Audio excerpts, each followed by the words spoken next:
All right. Hi, Victoria. How you going? Great. How are you doing? Yeah, good. Thanks. Thanks for coming on. Oh, thanks for having me. Oh, no problem at all.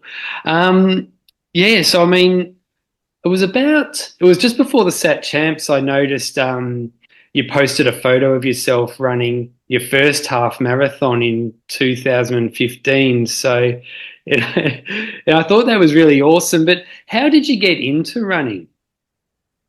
Um,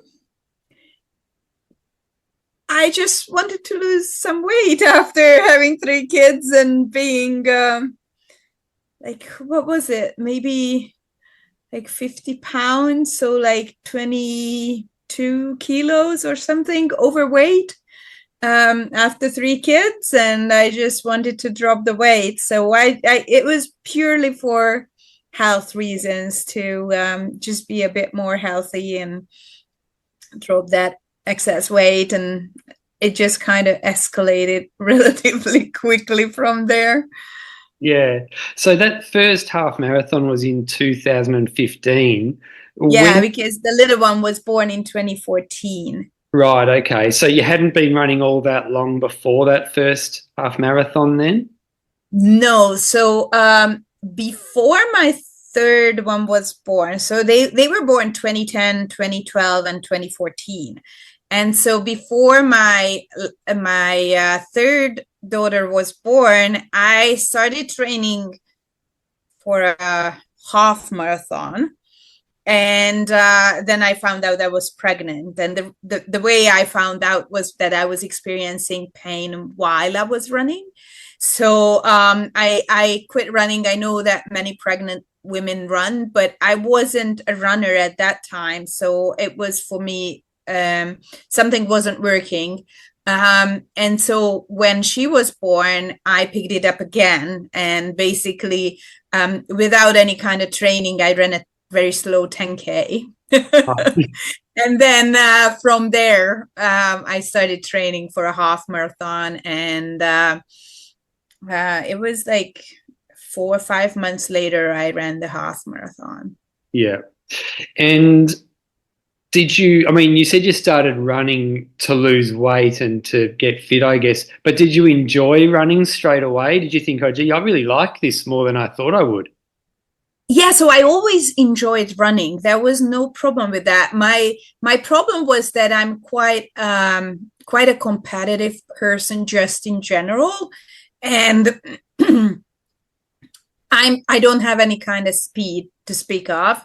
So like when I was younger, I was always very discouraged that I was the last. Right. and and I also, there were a few times when I tried to pick up running when I was younger. And basically, the only time frame I could do was early morning. And I just hate mornings. Like even now, like if I do a morning session, that's like 11 a.m. I'm Right. just not physically functional in the morning. I can do mental work. So that's when I like to actually sit down and work. Things that need thinking because my brain is working really well, but somehow my body is not. So when I picked up running early in the morning, going out before school or before work, it never worked. Mm. Because, and then I read something that said, if you're trying to do something that's very much against your nature, then you're going to quit no matter what. And that's exactly what happened. Right. So it wasn't a question of forming a habit. I was trying to form a habit that was completely against my, how my body works and how I work. So that never worked. And then even when I picked it up, when Daisy was little, she's the little one, the way I started was I was sometimes working out starting at 11 p.m. rather than 6 a.m. So for me that worked much better. And once I discovered, oh yeah, I can hop on my bike or on the treadmill or go out at 11 p.m., I was fine. Like Yeah. if I couldn't fit it in my day. Now I should change that because when my sessions are as hard as they are, or when I have double sessions, at least the first one should be earlier in the day. And I'm having a hard time with that. But when I was doing more triathlons between say 2018, 2019, 2020 to even last year, most days I had double sessions. So I somehow pulled it off. Yeah. It's just this year I kind of got lazy again. I need to get back into I need to get one done by like 2, 3 p.m. at the Right. latest. Yeah. So that I can put in a second one. Yeah. Just so hard. yeah. Because the balance isn't there. So like I really liked in the last few months that I wasn't doing many doubles, and then it was a much better balance with family and everything else. Yeah. Everything. And when you do doubles, is that two running sessions, or do you do like a running session and like a cross training session? Both. So when I was a triathlete, I usually did not do doubles that were just double run. So I would do so I did my last triathlon to date was Ultraman Florida this February actually. So when I say when I was a triathlete, I'm referring to everything up until this February, because that's when I kind of put it aside a bit for the time being. And I might even do one next year. I don't know. But basically up until this February, it was never a double run, unless I was done with triathlon for that season. And then I did sometimes double run. But so now it's sometimes double run, but many times it's a run and then the recovery is a bike. Okay, yeah, yeah. And when you got into the triathlon side of things, I mean, had you ever been a swimmer or cyclist, or was that something all new to you as well? So they were all new to me. Yeah. But it turned out that in cycling, I was actually quite good. So my strongest in the triathlon was bike and not running. Right. The swimming was always bad. And, as an adult, like, yeah, I think it's called adult onset swimmer, which is me. That doesn't work very well. And I'm just naturally, so back in the day, actually, when I was like 13, maybe, I did do 2 years of modern pentathlon. Right. And the way they train pentathletes is that they start with a year of just swimming. And then they add on for the second year, you get to swim and run. And then for the third year, you get to swim and run, and I think fence. Right. But basically, I never got beyond the swim and run part. Yeah. And I was not good at either. But like for swimming, I'm especially built against swimming. So I just don't have the I don't have a good body position in the water.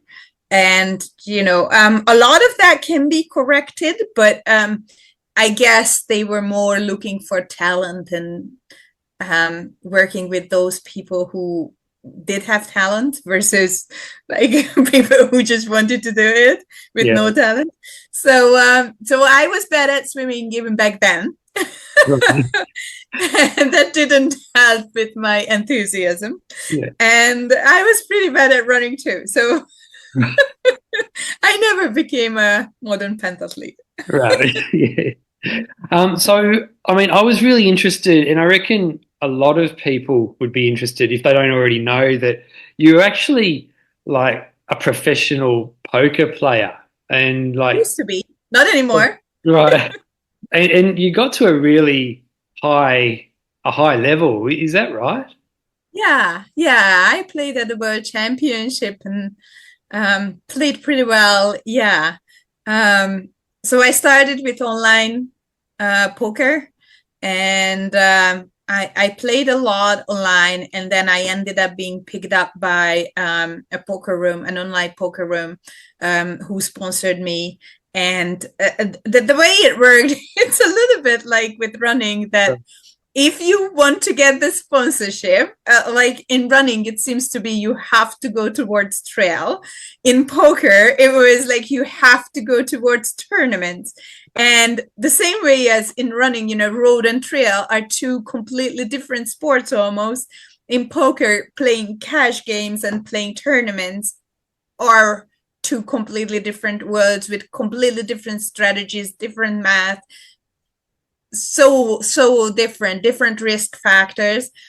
And but yeah, so back in the day, it was like if you want to be picked up as a professional player, you have to play the tournaments. So I actually learned to play tournaments, even though I much preferred the cash games. And then I was picked up by a sponsor and actually traveled all over the world and played professionally in Vegas and everywhere, and World Championship, and did Yeah. okay. Yeah. Yeah, and you looked like the real deal. Like you had the dark sunglasses on and the hat and everything. You looked the part.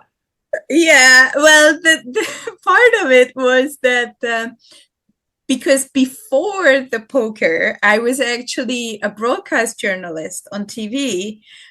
So in that, everything is written on your face, right? Yeah. So you have to, they say in Hungarian, because that's my native language, that you have to come across the camera, kind of, that you're the same as if somebody, as in real life when somebody's watching on TV. So your expressions and your body language and everything have to be very expressive. So then I go into poker where you're trying to hide all that. Of course, I needed the sunglasses and the hat and the hoodie and everything, and just basically hold my hands still and not move at all, because I definitely didn't want to give away any signs, like body language wise. And if I just said anything, where like if they asked me any questions, because you can talk at the poker table, you can ask anything, I would just not reply. Like I don't want to give away any kind of clues. Yeah. Yeah. So with poker, like, I mean, I don't really know all that much about it, but how much is skill and how much is luck? It depends what you play, for how long you play, and it's basically math. Yeah. So nerds have a big advantage because there are two things: short-term memory, and I still have. I have an exceptional short-term memory, and math. Those are the two things that are most important, and I had those two. So plus I had the advantage of being a woman, because nobody ever would have expected to, like, that a woman can actually play. So I could get away with a lot of things that guys cannot. Yeah. Like there were, there was at the World Championship, there was a time when I was playing. It was one of the last few tables. I think that was when I did really well. So that was a tournament with 3,000 people, and I ended up, I think it was 13th.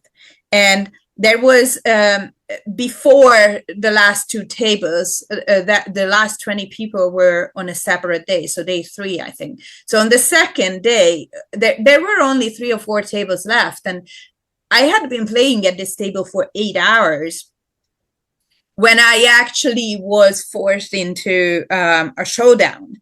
And I think that was one of my first showdowns.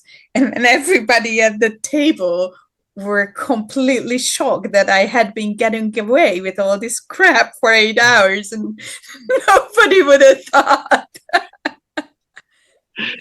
Like I had some like pretty crappy cards to show down, and and it's like nobody expected that, and that's when it kind of hit them. But at that point, it was almost over for the night, so I got lucky there too, and I lucked out on the showdown as well. So yeah. Yeah, that's awesome. And was it just you had kids, and is that why you stopped playing poker? Yeah. So when my first daughter was born, that's when I stopped.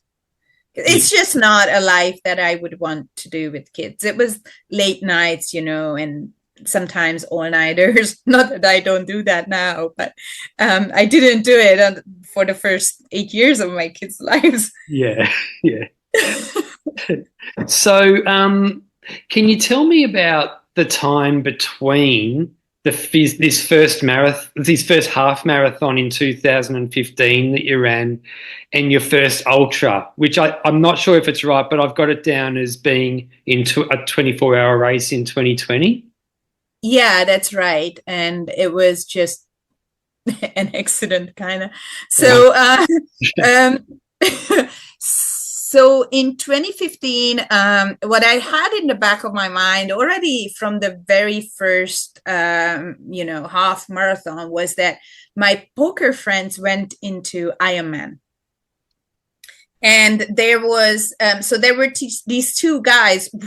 It's funny because one of them, and I knew them, twins, from poker. And it's funny because one of them is my crew always at the European races. So these twins, we were very good friends, and they just decided that they would start training and do an Ironman. So they did. So that was the first thing I saw.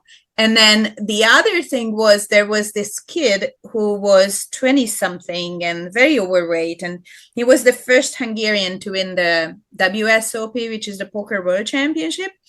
And so he made a bet with another kid who was also in his 20s. These guys are all Hungarian. For $100,000, but imagine like a 300-pound, typical gaming nerd. Yeah. And that he will finish an Ironman within 5 years.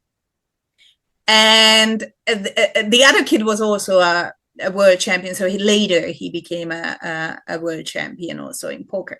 Yeah. And so the guy had his challenge, 5 years to finish an Ironman, and he actually did. Wow. So he lost all the weight. He's still very fit, and he just ran his first half marathon under 1:30, actually like 2 weeks ago. So he kept fit, he lost all the weight, and his life completely changed. But basically, I just saw these guys standing up from the couch and going and doing an Ironman. So I thought, well, if they can do it, then I can too, right? Yeah. So that was the goal. That's what I started training towards. And then slowly, without a training plan, without a coach, without anything. And in 2017, I finished my first Ironman in 13 hours and 17 minutes.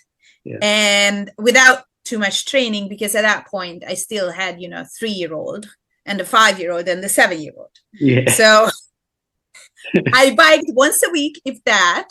I did run 4 times a week. I did run 4 times a week. And I think in the whole training block, I went swimming twice, just to make sure I can do the distance. Yeah. So I tried and I did it. No matter how slow I did, but I did it. Yeah. And so, okay, I can do the swimming. I don't need to worry this anymore. Let's focus on the bike and the run. And I properly trained for the run 4 times a week for the marathon distance. And for the bike, I never did the full distance before the race. So it's 180 kilometers for the bike, and I got to 135 in my longest training ride, because there would have been a 150 or a 160, but I got sick, so I didn't do the last long ride. Yeah. But that was the extent of my bike training, just starting with like I don't know, 2 hours or something, and just increasing an hour every week and ending up with almost the full distance, except the last one. So after that, so that was 2017. And then in 2018, I actually hired a coach. And so my husband said after the Ironman, I hope now you're satisfied, and that's it. You're right. Yeah. So I'm like, okay, I guess I'm not doing an Ironman anytime soon. But by that time, I kind of fell in love with it. Yeah. So in 2018, I started training for half Ironman, Right. but with the plan that I will sneak my way back into the full. Right. Just give him some time, to relax. Yeah. And so 2018 I did half Ironman, and then 2019 I did the ITU World Championship, which is about 3/4, so it's between the half and the full. And then 2020 was actually when I went back to the full. Mm. And it was quite a shock, because when I went back to the full, so my second ever full Ironman, I actually did it in Hungary, because that's when the world was closed. Right. So everything else was canceled. So I ended up competing in the Hungarian national championship, and I ended up winning over a female. Wow. And the funny thing was that nobody, like my coach didn't know, I didn't know what I could be capable of, because there were no training races, there was no half Ironman to practice on. It was actually 5 weeks before the Ironman that I said to my coach, well, Hungary has races. There's nothing here. There is nothing in the States. There is nothing anywhere else in Europe. I want to go to Hungary and do that race. Mm. And so I had like kind of a 5-week crash course for the Ironman, but I was training. I was training for, again, the ITU, or by that time, World Triathlon World Championship, which was canceled again. So that's how I ended up in the 2020 August in the national championship. So I did that, and then I won it, and then I came back to Canada, and there was still nothing. So no races that I could run, but there was this tiny little race that you were talking about that went ahead, because there were only a few. I think it was a total of 100 people across like 5 different events in that race. Right. Yeah. So it was possible to have them spread out on the course. Yeah. So that the authorities let the race go ahead. And that was September, a month after the Ironman. So that was my first ultra, a 24-hour race, because I didn't know that, you could do anything shorter. Yeah. Right. It never occurred to me, that, you could try like a 50K or even 100-miler, because I ended up doing 132 miles. So yeah. That's 213K. So it never occurred to me that you could just do a 100-mile distance, because I didn't know that those existed at all. So so the 24-hour race was my first ultra. Yeah. So, I mean, 213 Ks in a 24-hour track race, that's like really, really good. So did you realize how good that was at the time? And were you surprised by how good you were? So, yes, and yes. So basically, I went into the race just thinking, well, there's nothing else, so let's try this 24-hour thing. And I just want to run. I want to run for 24 hours and then see what happens. But I did that without having ever run more than a marathon. Yeah. So up to that point, the Ironman marathon was my longest distance that I had ever run. And I had no idea what I was doing. So I just thought, okay, well, I start and then I will keep running. And then when they call it 24 hours, then I'm done. So at one point it occurred to me, I don't even know when, but at one point, I think it was me who realized that I might be past the course record for that course. I knew I was winning. I knew I was winning overall. And people just kept asking, like in the middle of the night, I remember this lady asking me, I think I was around 100 miles. And she said, well, what's your goal? Like, what do you mean? I'm running 24 hours. What do you mean? What's my goal? Yeah. I just want to see if this is possible. Yeah. And but yeah, so and I was massively undertrained for the distance, massively, which meant that I couldn't stand up the next day. But that's another story. But basically, yeah. So afterwards, like a week later, I kind of realized that, yeah, I probably have a natural talent for this because I also became the #1 selection for the Canadian 24-hour team with that race. And so and I think when it really dawned on me that, you know, I'm probably gonna be good at this is when I got a phone call from Dave Proctor. Yeah. And that was a week after the race. And he said, you know, there is this race that we are doing in BC, and it's kind of a worldwide race and within the country. And we are picking 15 people to run it from all over the country. And we would like you to join us. And I'm like, oh, wow. And that was the 2020 satellites for the backyard. So that was my second ever ultra. Yeah. But basically, both me and my coach were just kind of shocked, and we're a little bit also panicked. Right. Like, what are we going to do now? Like, he was a triathlon coach with no ultra running coaching experience whatsoever. I was a triathlete with no ultra running race experience whatsoever. And then it turns out I have this natural gift. And I was there at age 45. Yeah. Yeah. Like, and it's nobody knew this, right? For the previous 45 years. Yeah.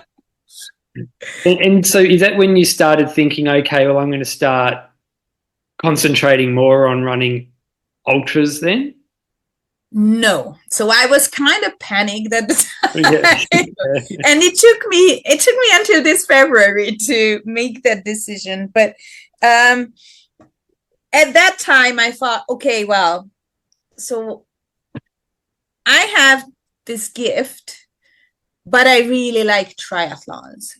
And at that time, one of my big dreams was to make it to the Big Island for the Hawaii Ironman, for the World Championship. And I just couldn't let that dream go.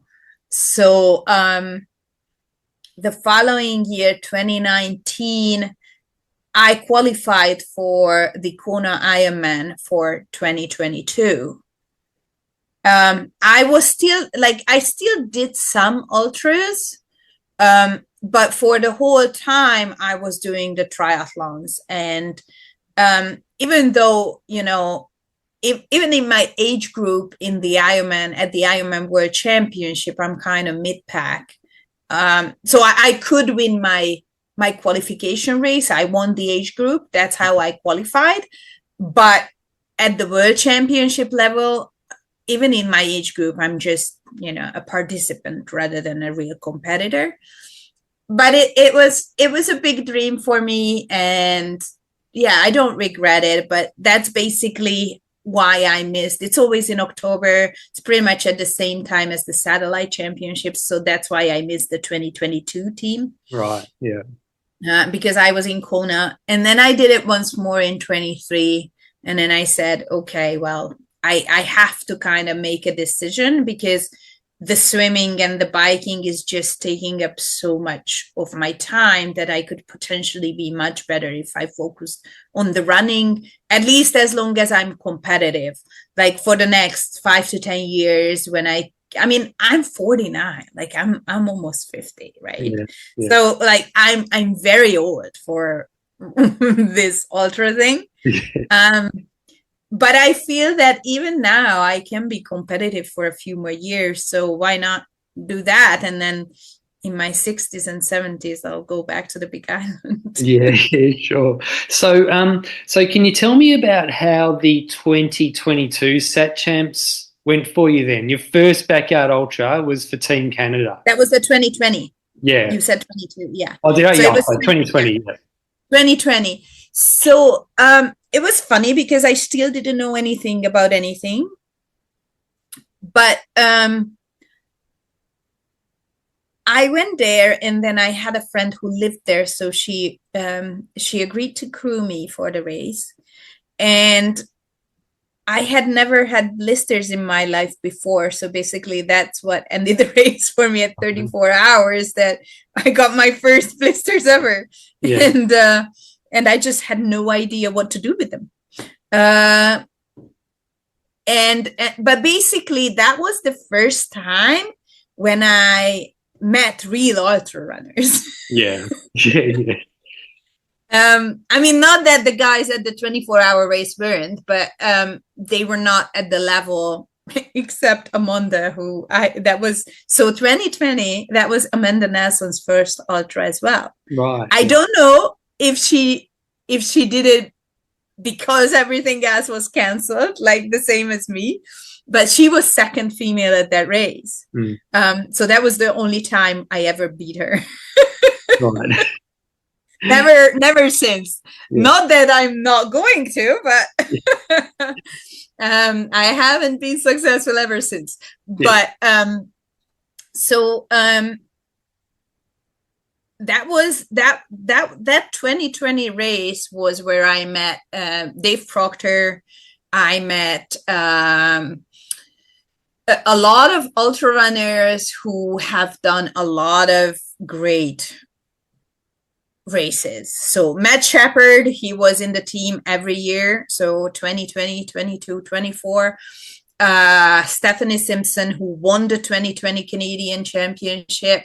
And then there were some mountain runners that were great guys, and they still are. Yeah. Yeah, it was quite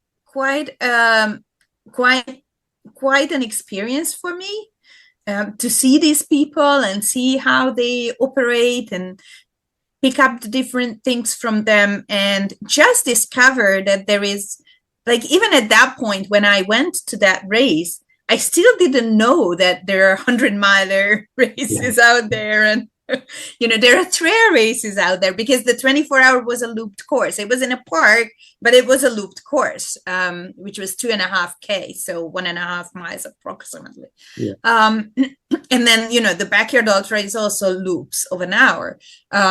So I didn't know there were trail races out there, and you can go in the mountains and actually run there and that kind of thing. So that was a whole new world to me.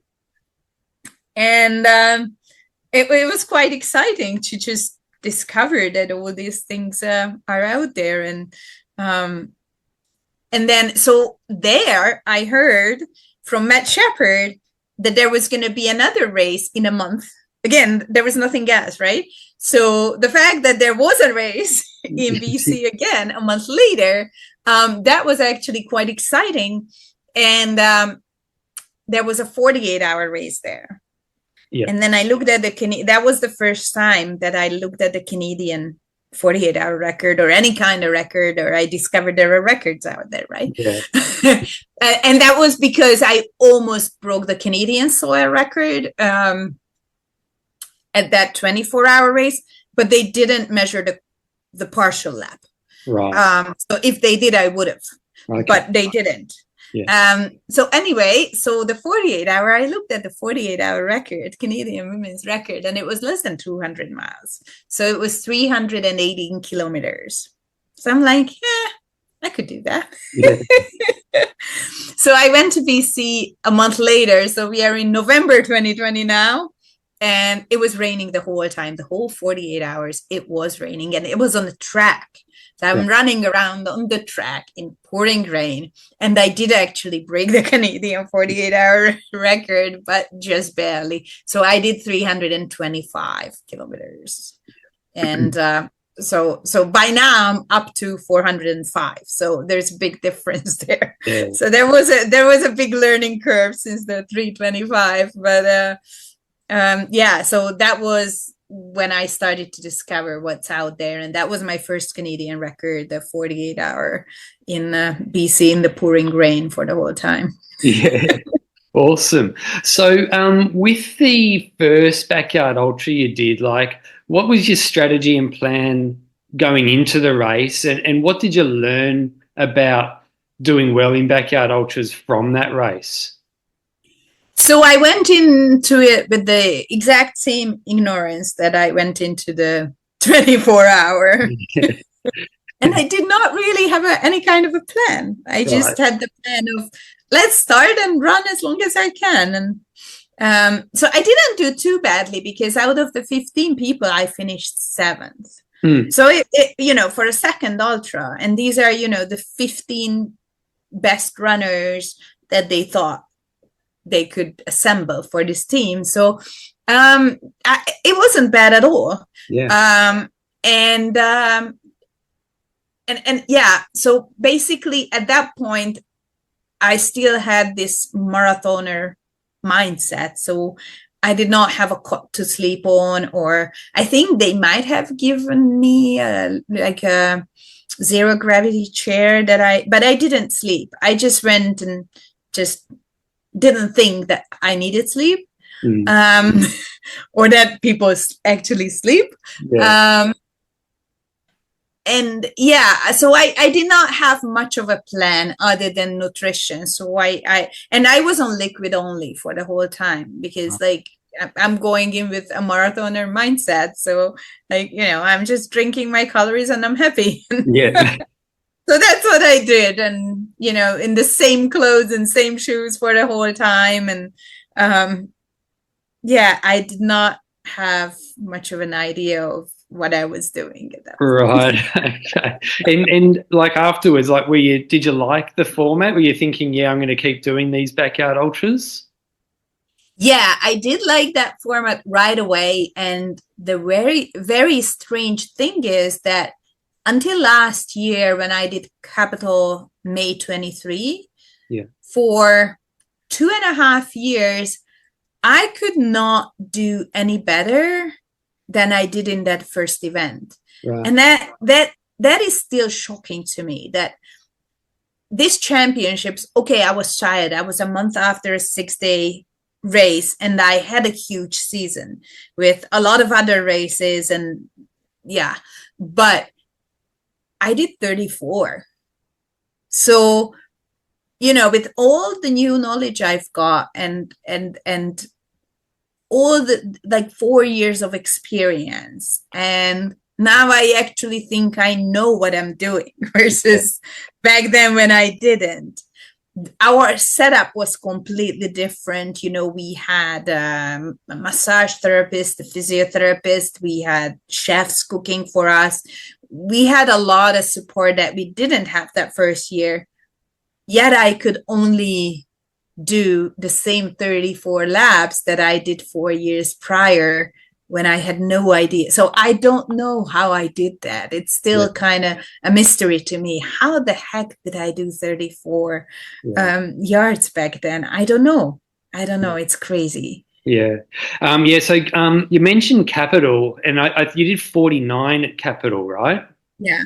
Yeah. Yeah, that qualified me for the stat champs. Yeah. Yeah. And was that the goal? Is that why you did Capital? Because you wanted to qualify? Yeah, that's why I did Capital. Yeah. Yeah. Yeah. That's awesome. And so you qualified for the Canadian team, which were the sat champs that were just a couple of months ago now. So what went down at that race? Capital? The sat champs. The sat champs here. Okay. So that was actually great. But so I do have my theory of why I didn't do as well as I would have liked. The October timeframe is a big contributor to me because I'm not a nighttime runner. It's changing. I'm getting better. I'm doing better at night these days than earlier, but I'm still not like I go out to train more in the dark these days, but I'm still not very keen on the darkness. And in October, we have 5 hours more darkness than in May. So that's a huge difference. At Capital, you have, I think it's like, yeah, in 8 hours of darkness Right. versus 13 now. Yeah. So Yeah. that's a huge difference. So at Capital at 6 a.m. we switch back to the day course because there's full daylight. So at 5 a.m. the sky is breaking already, Yeah. and the sun doesn't go down until something like 10. Yeah. So that's a huge difference. So that's one. I think for me personally, it's also crucial to have the day and the night course. It just changes things up, and mentally it's just so much easier when you have something to count down to, you have something to look forward to. So that's another big contributor to me. And this because this year there was no day and night course, right? There was just the one No. single course. Yeah. In Canada, there was never a day and night course. Right. Yeah. Yeah. Yeah. So that was two. And then they were like, I picked up plantar fasciitis at the 6th day, but I didn't know that. Right. I'm like, okay, my feet hurt, whatever. Yeah. And unfortunately, that was there at the set champs as well. So after like 24 hours, 30 hours, it started hurting quite a bit. And then because of that, my arch also collapsed. So that slowed me down way too much to actually even finish the lap. Right. And when I started to get nausea on top of that, so then altogether it was just too much. So the way I see it is just that my body just said no after like a month after the 6 day was. Yeah. It just didn't like that kind of. Yeah. It's not much time. Race schedule. Yeah. Very much. Yeah. But I wanted to do, like, I knew that I was probably going to underperform. But at the same time, I didn't want to pass on the chance a second time to run the set champs. I like that event. I like the team aspect of it. And I just thought that my multi-day knowledge might carry me through. And it didn't, I guess. And as far as sleep goes, you mentioned you didn't sleep at all in the first one in 2020. Did you sleep in the most recent one? Yeah. So I learned that. That's one thing I learned since, because I was hoping to go further, much further, actually. Yeah. So, if I know I'm only going 34 hours or I'm only going 48 hours, I don't worry too much about the sleep, but I always hope to go further than that. And if you're planning to go into the third night, although somebody said to me that his plan in 72 hours is just not sleep, I'm not sure that's I'm not sure I can just not sleep for 72 hours and do well. But I also don't think that's optimal, and you're kind of limiting yourself with the sleep deprivation there if you just don't sleep. So yeah, even during the first night I caught some sleep, and actually what happened was, no, we turned the plan upside down. So I was just too slow at night because the nighttime just naturally slows me down. So I decided, because we had the same day and night course, so after a while, I said, okay, well, this makes no sense. I can't really come in and sleep. So I decided to just take some caffeine. And I figured once the sun comes up, I can run a bit faster and sleep during the day. And that's what happened. So I didn't sleep too much at night. I took some caffeine, so I came in with like 5 minutes to spare or something like that, comfortably. But of course, because of the caffeine, I couldn't sleep. But when the sun came up, I naturally sped up a bit, and then I was able to sleep for the first few hours of the day. So that worked really well. And compared to the 2020 race when you had only liquid nutrition, how was your nutrition at this one? So right now I'm doing like about half my calories in liquid. So the first, say, 6 hours, I will do just the liquid. Yeah. So just a drink, a sports drink that I take with me on the course. And then a few hours in, I will start munching on food and get about half of my calories from food and half of them from the liquid. Okay. Yeah. Yeah. And just out of interest, why do you not eat solid food in the first 6 hours of the race? Oh, just to let my stomach settle and just to let my body settle into, this is what we are doing now. I Yeah. find that I don't really want to either, but it's just my body needs that time to just adjust. It started with like so at one point I was doing the first 24 hours on liquid, and then whatever I was doing beyond that, then I started eating, and then I was able to start eating around 12 hours. And now I can already start eating around 6 and I'm fine. Yeah. But it was kind of a learning curve, and so I just adjusted to what my body was able to tolerate. Yeah.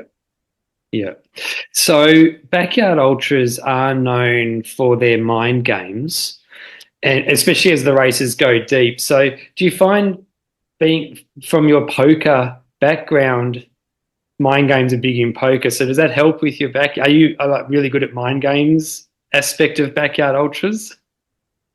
I think I am, but to be honest, Yeah. I don't ever like except maybe the one where I was there to get a silver ticket, and actually I ended up just realizing that I don't want the silver ticket. Right. So that was a race in 2022 where I thought, okay, I'll enter this race and I will get the silver ticket and do the set champs, but the set champs was a week after Kona. Right. Yeah. So I kind of, during the race, I realized while I was doing it that it's just too hard to do a week after the Ironman World Championships. Yeah. So I didn't get the silver ticket, but usually the funny thing is that I prefer to, it just doesn't excite me to go to a race, a backyard race that I can win, because the winner is the only one who doesn't know how far they can go. And so I get much more excited about going to a race where somebody else is going to win, but I get to find out how far I can possibly go. So that's what I tend to do. And for that reason, it doesn't really ever come down to the mind games, because I'm dropping out before the final few finishers. So, and actually, no, there was another one that I went to win, and that was the Big Hill Bonk back in 21. Yeah. That was a golden ticket race. So I wanted to get to bigs, basically, and the individual championship. And at that point, there were golden ticket races, and the very last of the golden ticket races in the States was this Big Hill Bonk, which was driving distance for me. So there, I did want to win. Yeah.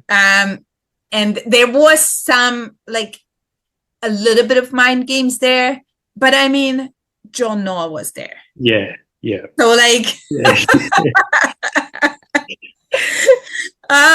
yeah. So I did not win. I think I was like, overall I came third and the best woman, but it doesn't matter. He won and he went to bigs after that. But I remember that I met Andrea Larsson there, who actually was in the Barkley a few years back, maybe 2 years ago. She won the Barkley Fall Classic Right. like 3 or 4 years ago. So and she is an adventure racer as well as a fantastic ultra runner. Yeah. So I remember she was in the last six, I think, in that race. So it was actually quite a strong field, but that was an insanely hard course. So I think that course was harder than actually the big course. Right. And slower. Well, it's called the Big Hill Bonk for some reason. Yeah. Right? Yeah. And there was no night course. Right. So it was the same course day and night, which was a super hard course. So I ended up doing 30 yards there, but I wasn't disappointed with that because it was a really hard course. Yeah. I remember hearing about there was a bear on the Canadian course in the year you weren't there. Yeah. Was there any wildlife or bears on the course this year? This time, no, but no, this time there weren't. I think there were snakes, but I didn't. I don't think I might have seen. I don't know. I can't remember. Sometimes, reality and imagination kind of mix up a little bit. Yeah. So, I don't think I saw any snakes either, but there are no venomous snakes in that part of Canada. I think that's what I was told. But the funny thing, I did see bears on the Capital course. Right. But they were not real. Oh, okay. They're hallucinations. Yes. Right. But I know that in the 2022 course, and that's the funny thing, that I always see bears, whether they are there or not. But in Canada, we do have a lot of bears. Yeah. So it's kind of tricky, but I have a way of differentiating because my hallucinations never move. Right. So if it's a bear that is not moving, then it's not real. Yeah. Yeah. If it's a person and it's not moving, then it might not be real. Yeah. You can never be sure, but yeah, then it might not be real. But yeah, I heard there were bears on the course, and the course was again quite hard for the 2022 set champs here, and it was kind of dusty and people had breathing issues. So it's amazing how well they went. Like Ihor is such a good runner, isn't he? Incredible. Yeah. Amazing. Did you do you see bears just like when you go out on your everyday run?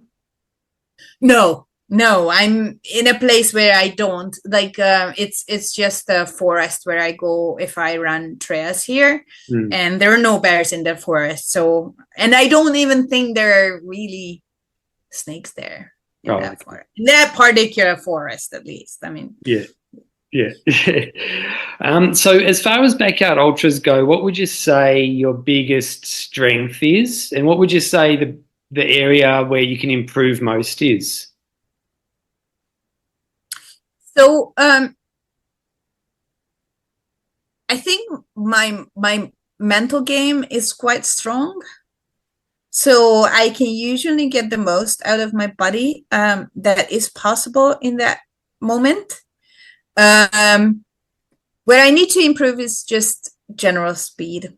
Right. And that was one of the issues this year because I was doing such longer races, 6-day, and even the backyard, that I kind of I got lazy on my speed work, and it backfired in the 6-day where I came second at that World Championship, so I can't complain really, but I went into the World Championship as the defending champion, so I'm kind of disappointed after that to only coming second. But in the backyard as well, it kind of backfired that I just, if you have more speed, then like I can come in the same 52 minutes, but it feels easier. Yeah.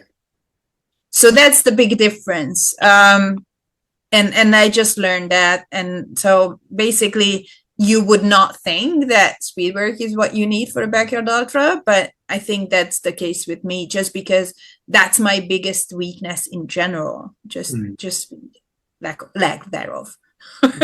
Yeah. And you timed out on 35. Is that what happened? Yeah. Yeah. Yeah, what happened was it was kind of a very unfortunate, like everything, like things compiled on top of each other. Right. So I had my arch collapse around hour 30, and that was very painful. Yeah. But I know that that can be fixed, because in the 6th day, somebody helped me and he fixed it. And it can be like basically just massaged out. Right. And then I was fine. Like it was the problem was completely gone.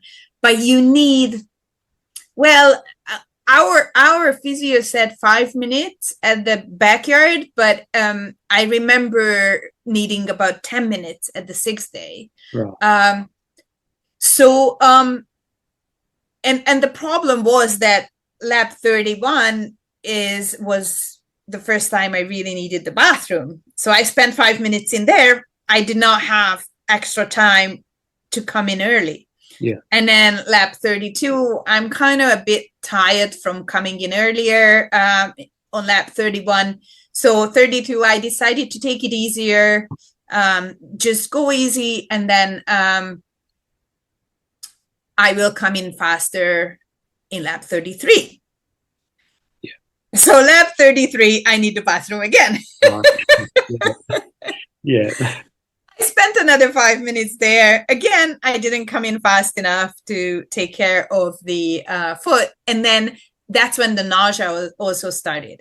Right. Yeah. So lab 34, I'm taking easier because, the previous lab, I kind of ran faster to make up for the bathroom break.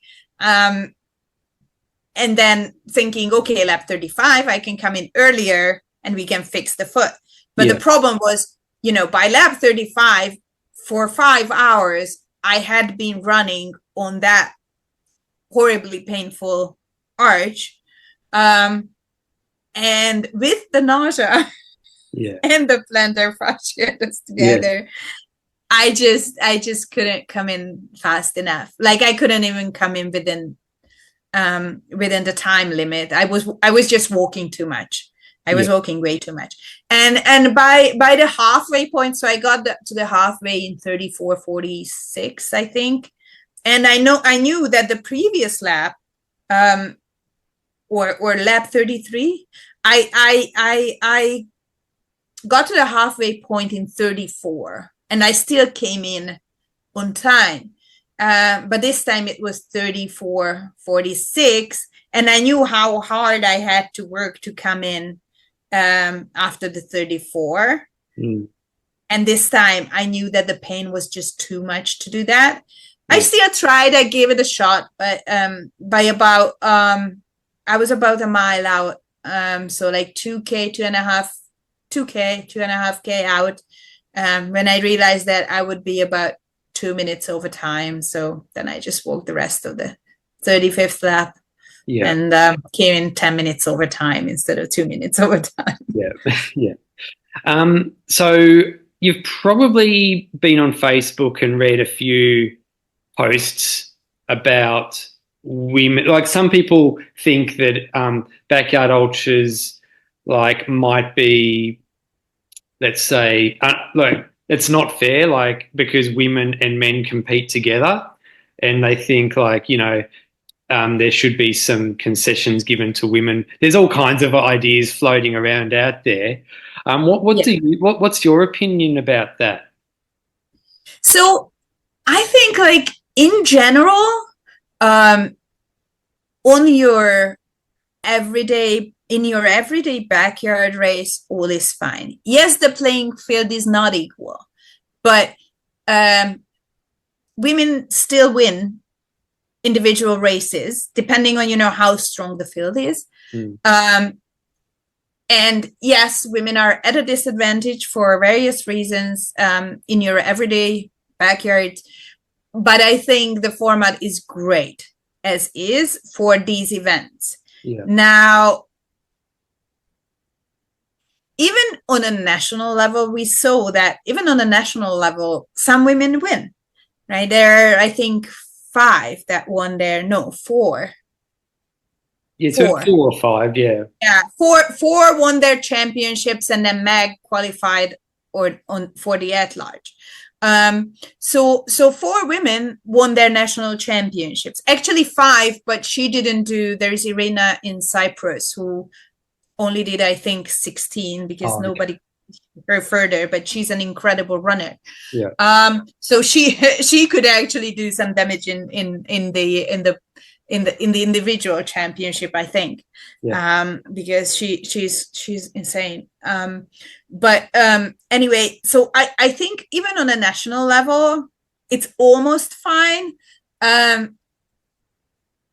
It would be nice to have some sort of a requirement for the national teams to have a certain number of women, but I think that's not the biggest complaint. I think the biggest complaint is that when you pitch the best against the best, then obviously we have a huge disadvantage. And that is true.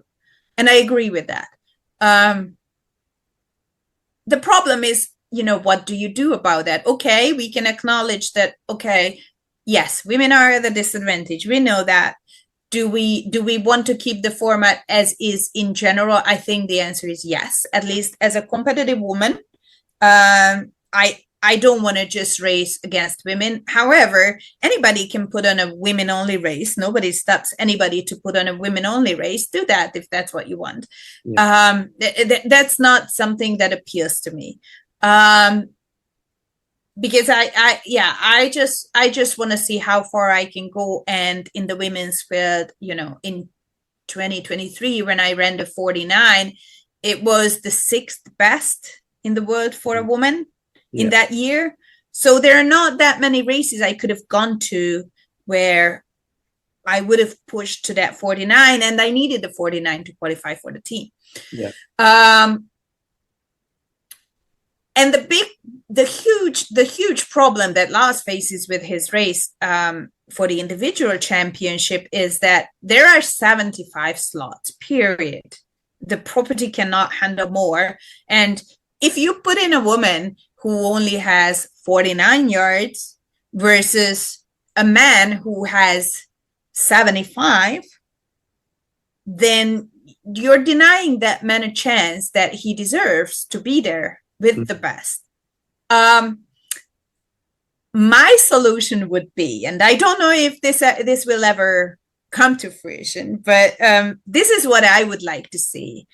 I would like to see a race just for women on the big scores based on some sort of purely an at-large list that you can achieve anywhere in the world in the previous 2 years. Maybe it could, I don't know when or how, or I haven't thought about it that much, but I just feel that the women could put on a pretty good show as well.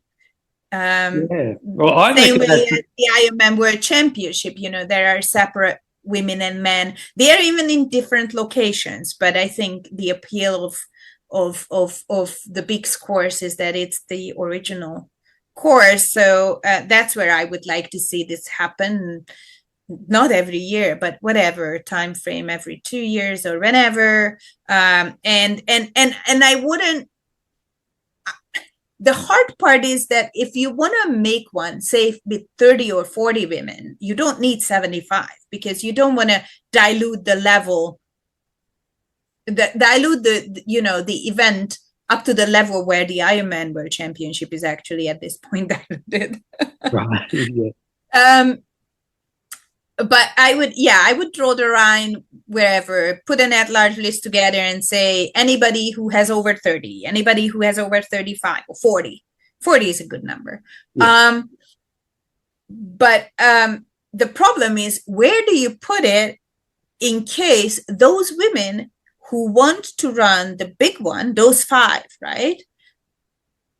It would be a shame to deny them the opportunity to run the women's race. Yeah. But then where do you put it where they could do both? Yeah. You know what I mean? Yeah. So it does raise a lot of questions, even if somebody was going to do it. The other thing is, um, in your regular backyard, I don't think it's great when an award for the last standing woman is awarded in terms of, like a coin or anything like that, because from what I saw, almost always that last woman will drop. Yeah. However, I do think that if prize money is involved, then it's a different game. Then we need to be fair on the accomplishment itself. And then I would split the prize money 50-50 between the best woman and best man, or whatever, the prize structure is. 1, 2, 3, 1, 2, 3, or whatever, or winner takes all. But I do think that if like a material prize, it doesn't have to be cash, whatever it is, is involved, then we need to be fair to the women and give half to the best woman. But just a medal, I don't think helps the women. Yeah. To be honest. Yeah. But even if you're winning some sort of a trip to wherever, the best woman deserves it. Yeah. Now, you did mention that women are at a disadvantage in backyard ultras generally. Like, what would you say are the disadvantages that women have in backyard ultras? You saw that conversation about who pees how, right? Like, even just that, how much time does a man take to pee and how much time a woman takes to pee? Yeah. Actually, there is this backyard, the Ohio's backyard, that I did, where there was a tarp put up in the forest between two trees, and the tarp had a sign, women only. Yeah. And you could go behind the tarp. Yeah. You still need to squat, or you don't, but so there are tricks, because if you're wearing loose shorts, you don't really need to squat down. Right. But most women do. So there was a tarp for them to be to go behind. But or like, I can't even remember, but most ultras, I'm on my period. Yeah. So, like, it takes an insane amount of time to clean yourself up, or just the attention and the extra time you need to take care of yourself, like basic hygiene. So those are just the most obvious ones. Yeah. And then we didn't even talk about the disadvantages that women have when they are trying to train. Like, I have 3 kids.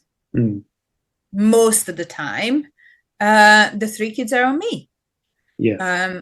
I'm lucky that my husband's schedule is very flexible and he can help a lot, and he does most of the gymnastics club runs. But it's still I get up in the morning to get them to school, and it's just the little things in life that I feel that with kids involved, women definitely carry a bigger load than men. And then it's just harder to get away for the training. It's harder to get away for the race itself. Again, I'm super lucky that I can afford to do that and I can go to my races. But some women have much harder time to get away. And so I do think that in general, it's harder for us. But sometimes it is what it is. You just deal with it, as ultra runners just do. Yeah. I don't know how it would happen or if it will, but I really do think that's a good idea, having like a women's only at-large list and a women's only like championship race, like every 2 years. I think that would be really good. It would be cool. I would really like to see that. But yeah, again, I don't know if it will ever happen. But yeah, Laz knows about my idea, so I'll leave it with his capable hands of, yeah. if he ever wants to do it, or if he ever thinks it's appropriate, or if he ever decides to do it. Yeah. My original thought was, well, if no women make it to the 75, then it's easy enough to put on a women only, right? Yeah. Because then it doesn't conflict for anybody. But this way it does conflict for 5 people. And again, from Europe, it's a huge expense. It's a huge trip. It's a big deal to make that trip. Yeah. So I'm not even sure that 4 of those 5 women will want to come twice. They probably wouldn't. Yeah. Yeah. That's the other thing, isn't it? Yeah. And then you don't, then, you have a women's championship, but the top 5 women are not there. That's not much of a women's championship. Yeah. Yeah. So I've got it. I'm pretty sure that your best backyard ultra results in front of you.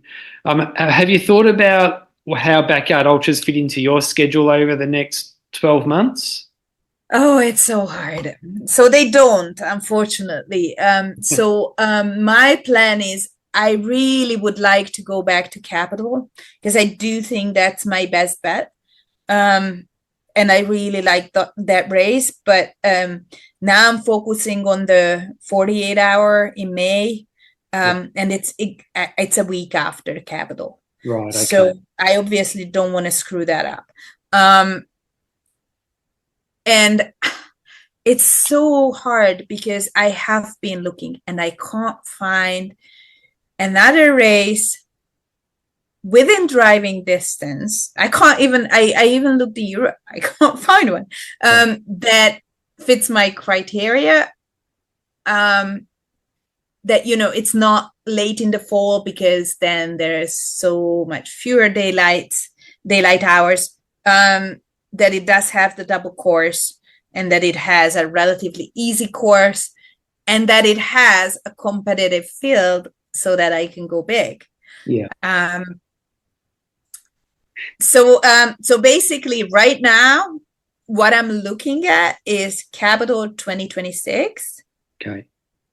But even that, like, it's going to be tough, because the 2026 A goal is going to be the 72-hour World Championship, which is end of May 2026. But Sarah, the race director at Capital, is talking about putting Capital in April. Right. So if she does put it in April, it's still pretty bad to do a backyard, because it slows me down. When trying to break a record for 72 hours a month later. Yeah. But I think, like, I think I can squeeze that out of my body potentially. Yeah. Otherwise it's going to be hard, because I do want to qualify for 26 for the team. Yeah. So otherwise I would just have to go to one of the silver ticket races here in 26. So there are a bunch of them that are really good. The Big Wolf backyards here, and those are driving distance for me, but they don't have a separate day and night course. So that's my biggest issue with those, and that they are in the hottest time of the year in August. Right. Okay. Yeah. So that's my other issue with those. So they are just not really set up for going as big as I would like to. Like, I think in Capital, I'm quite sad about that one, because I felt great at 49 hours. So I felt mentally fantastic. I was not sleepy at all. I felt physically great. And what happened there was that I had a back injury that I had going into the race. And it started flaring up around 46 hours, and by 49, again, it was just so bad that I was in tears for the last 3 laps. And so eventually I just said, I just can't tolerate this kind of pain anymore. However, ever since, I discovered a cream that it doesn't solve the problem, obviously, but at least it solves, like, I can get through the race. Okay. Well, what's the name of the cream? So it's capsaicin. Okay. So if you know that one, it's the ingredient in chili pepper. Okay. Yeah. So basically, you get a burning sensation that overtakes all the pain receptors. Yeah. And so I got through my next 6 day with that cream, and it just completely solved the problem, because you just feel the burn, and the pain just can't come through because the receptors are busy with the burn. But the burn will not hurt you, so your brain is relaxed about the burn. It's a strong burn, like it's painful, so don't put it on anything that you need for running. Yeah. Like when I tried it on my hamstrings, and it just burns so much that I couldn't tolerate it for running. Right. Yeah. But on my lower back, where the pain was, I can. So that solves that problem. But I also did physiotherapy since, and the problem is basically gone. So I didn't have it in my 6th day this year. I didn't have it in the last backyard. So that injury is gone. But I'm just kind of bummed, because I think I could have gone much further had I not had that injury at Capital. And that's why I kind of had it in my head that I want to go back to that race, because everything was almost perfect there for me. So that's what I want to do. But again, it's kind of a bit of a tricky one with the 72-hour a month later, because I really want to do really well in that 72 hour. But let's see. So which Canadian records do you hold at the moment? So the 48-hour, which is 251 miles, 405 kilometers.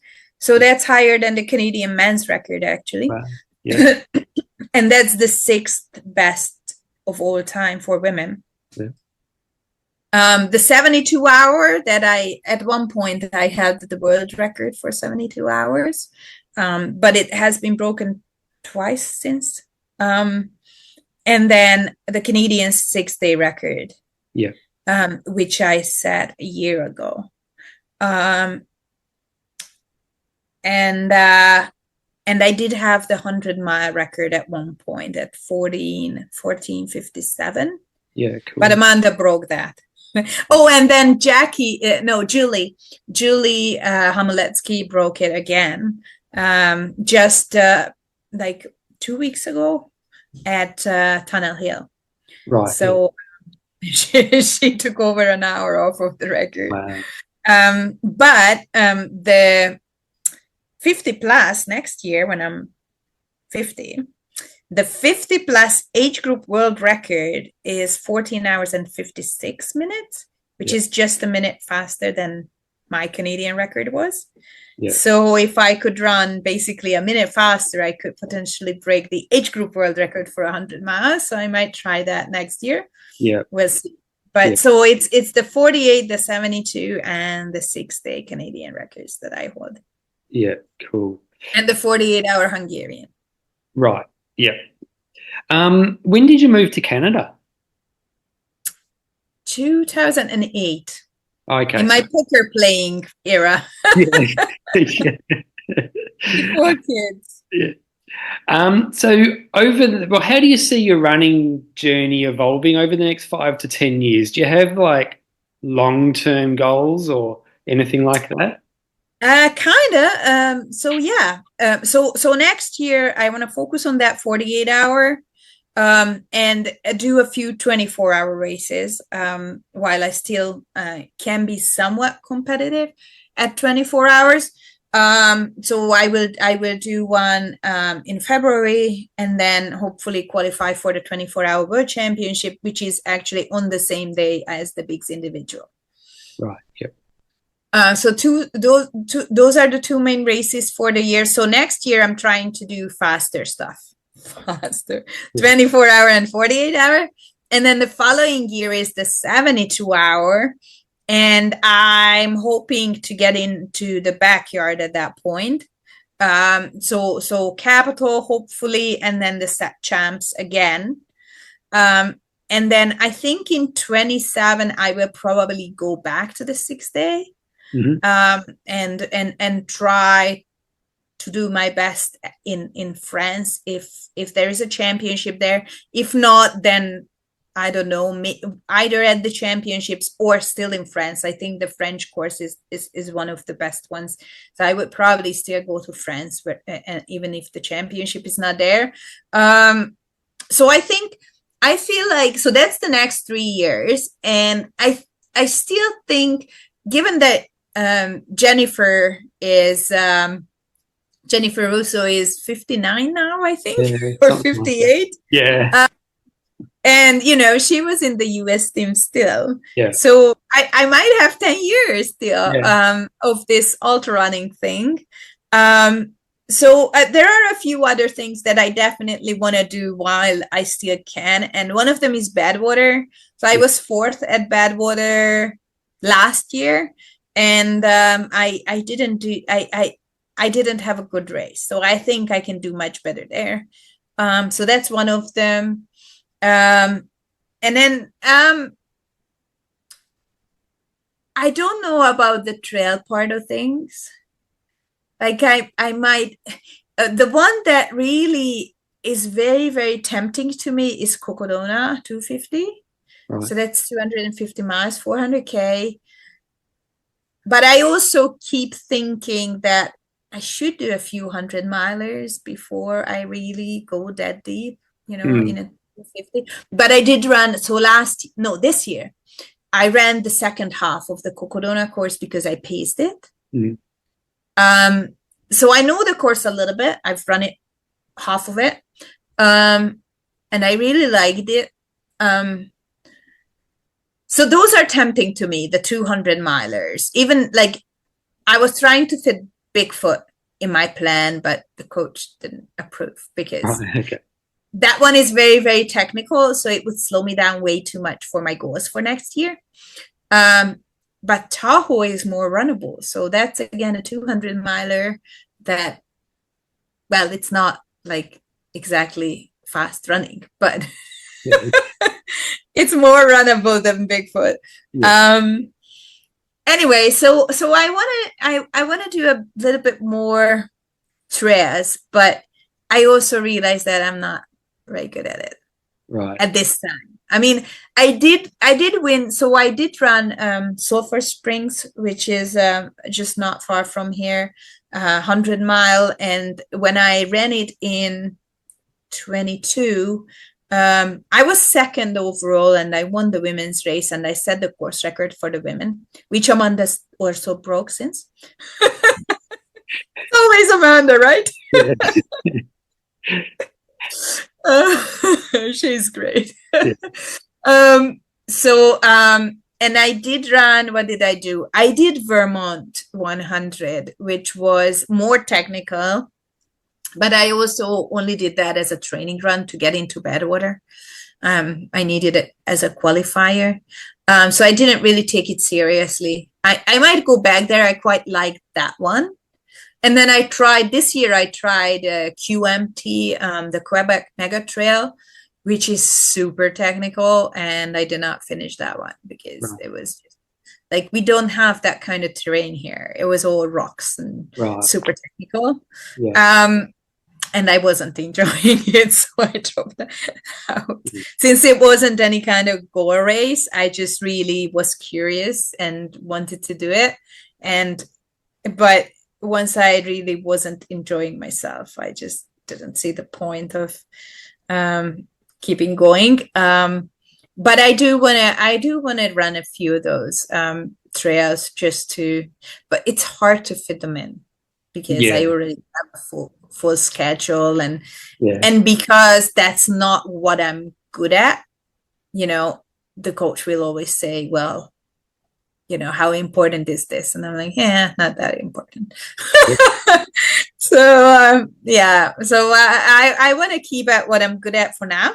Maybe that's a good course. That's a good trajectory. Once I'm not that competitive overall in these 48 hours, 72 hours, like at the 6th day, I'm not that great. Right. I mean, I won the first world championship and I came second at the second one. I guess I would come third at the third one, but I'm not going to the third one because it's a month before the 48-hour. But, if you look at the all-time list, I'm not that great at it. While in the 48-hour, I am much better. There are a lot of things that I haven't figured out for the 6-day and the 72-hour actually. So I feel like I've got the 48, like I know how to do that well. While I still don't know how to do the 72-hour or the 6-day well. But I do think I know how to do the backyard well. I just haven't done it yet. Yeah. So I know the way to it, but I just actually need to execute next time. Sure. So towards the end of each podcast that I do, Victoria, I like to ask my guests for their 3 backyard ultra tips. Okay. What are your 3 backyard ultra tips? Don't neglect your speed work. That would be number 1. Yeah. Just because it's a slow race, it doesn't mean that speed doesn't matter. Yeah. And just because you have more speed, it doesn't mean that you need to complete your laps faster, but it will make it easier to complete your laps on time once you get really tired. Yeah. That's 1. 2, sleep early. So normally in most of my multi-day races, I will not sleep the first night. But in a backyard, you have nothing else to do in those 5-10 minutes. So why not? Yeah. So I think that's the best use of your time at that point. And the third one is maybe practice everything you are trying to do in the backyard.